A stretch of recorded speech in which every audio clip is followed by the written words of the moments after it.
তো তোমার শরীর পারমিট করবে না। তবে আমি যতটুকু শুনেছি তোমার কথা কাগজে পড়ে আর লোকমুখে শুনে, তুমি যা ভালো মেয়ে, তুমি পরের বার ভালো করে পড়ে এই নম্বরটা ঠিক উসুল করে নিতে পারো। এখন 7টা দিন কমপ্লিট রেস্ট, ওঠাউটি হাঁটাহাঁটি কাজকর্ম কিচ্ছু না। ওষুধ লিখে দিচ্ছি, পথ্য কেবল মাছের ঝোল আর ভাত, বার্লির জল, দুধ, সাবু আর প্রচুর পরিমাণে জল।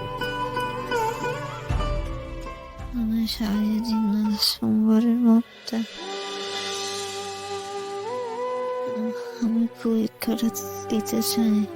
তুমি এত চিন্তা করো না মা, খাওয়া দাওয়া করো ভালো করে, ওষুধগুলো খাও নিয়ম করে।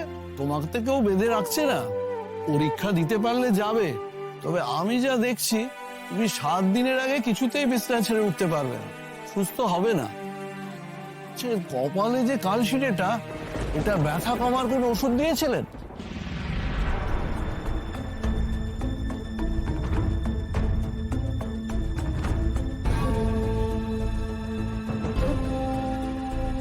হলো কি করে এটা? ওই বাসন আনতে গিয়ে পেছল মাটিতে একেবারে আচার খেয়ে গেছে। তাতে তো এরকম লাগে না। এরকম জায়গায় বা এরকম জায়গায় মাথা ঢুকে গেলে তবে এরকম কালশিটে পড়ে। আর এইভাবে লাগাটা তো খুব স্বাভাবিক নয়।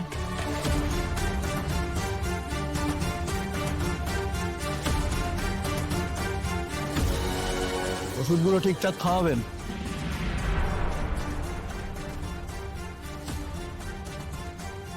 তাহলে কিন্তু এই কালশিটের জল বহুদূর গড়াবে, কথাটা মনে রাখবেন। আমার ভিজিট 300 টাকা।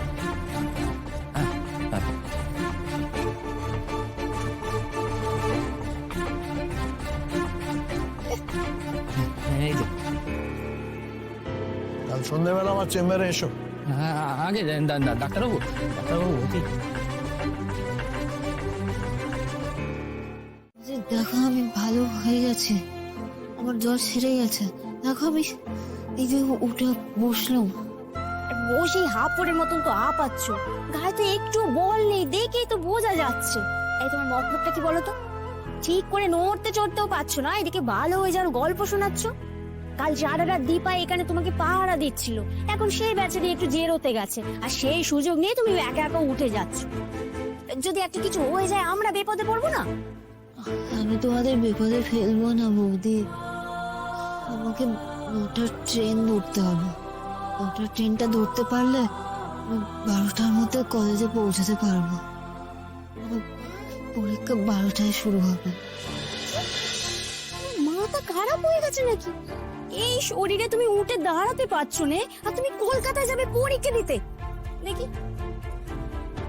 জ্বরের ঘোরে কি ভুল বকছো নাকি তুমি? বৌদি একটু আস্তে কথা বলো না, সবাই তোমার কথা শুনে নেবে আর তারপর আর একটা দুঃখী হয়ে যাবে।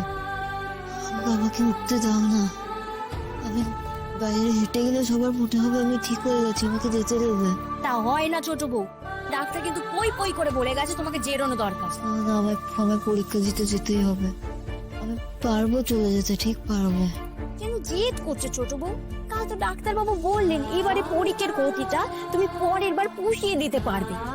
আমরা নয় কিছু জানি না, কিন্তু সে তো ডাক্তার, সে তো জানে। বলো, তিনি যখন বললেন এবারে গতিটা পরের বারে ভালো করে তৈরি হয়ে ঠিক পুষিয়ে দেওয়া যাবে, তাহলে তাই করোনি। তোমরা বুঝছো না গো, আমি আগে থেকে অনেকটা পিছিয়ে আছি। পরীক্ষা না দিতে পারলে আমি আরোই পিছিয়ে পড়বো। তোমরা আমার উপর একটু ভরসা রাখো না, আমি পরীক্ষা দিয়ে ঠিক চলে আসতে পারবো, আমাকে যেতে দাও না। দেখেছো, এই দুটো কথা বলতে তোমার কেমন হাত ধরে যাচ্ছে, আর তুমি কিনা এই শরীরে পরীক্ষা দিতে যাবে সেই কলকাতাতে। তা হয় না ছোট বউ। শোনো ছোট বউ, আমি কিন্তু তোমার বড়, হ্যাঁ, আমার কথা তোমাকে শুনতে হবে। আর সব কিছুতে না এই তোমার গোয়ার তুমি কিন্তু একদম ভালো না। এই বালতি এনেছি, চটপট করে খেয়ে নাও তো, হ্যাঁ, খেয়ে নিয়ে শুয়ে পড়ো। কিছু খেতে ইচ্ছে করছে না এখন, আমি একটু উঠি, শুয়ে থাকতে পারছি না। তুমি আমার কথা শুনছো নে? আমার সত্যি একটু দুর্বল লাগছে না গো। ঘরের কাজ, কলেজে যাওয়া আমি সব করতে পারবো,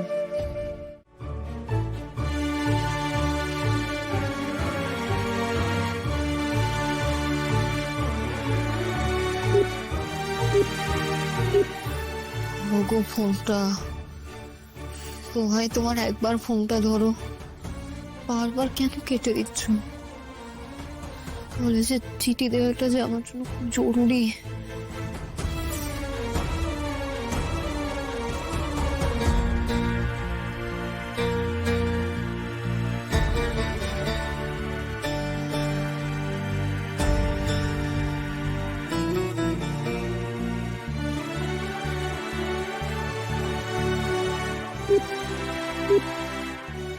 বলবে না আমার সাথে কথা? তবে লোকটাকে কি আমি মেসেজ পাঠাবো? ফোন না ধরলে মেসেজটা অন্তত দেখবে।